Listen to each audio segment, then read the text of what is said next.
দাদা কি রেডি করছো? চাউমিন হচ্ছে, egg chicken chowmein. Egg chicken chowmein ready করছে, দেখো দাদা, দেখো। আর চিকেনের পরিমাণটা একটুখানি দেখাও, দেখো।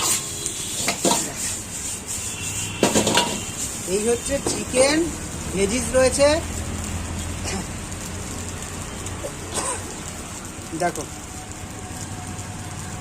এটা কি কোনো কম্বো রেডি করছো নাকি না এমনি নর্মালি, তাই তো? তোমাদের এই চিকেন চাউয়ের দাম কত আছে দাদা? 110 টাকা, তাই তো? দেখো আরামসে দুজনের হয়ে যাবে না? এটা এখানে বসে 2 প্লেট 2.5 প্লেট করে চিকেনটাও হয়ে যাবে। দেখো এই হচ্ছে চিকেন চাউ। আর দাদা তোমাদের এখানে তো বেশ পপুলার হচ্ছে বিভিন্ন টাইপের কম্বোর জন্য। হ্যাঁ, তা তোমাদের কম্বো কি কি আছে একটুখানি বলে দাও তো ছোট করে। এর সাথে চিলি চিকেনের কম্বো আছে, ফ্রাইড রাইসের সাথে চিলি চিকেন কম্বো আছে। দাম কত পড়ে?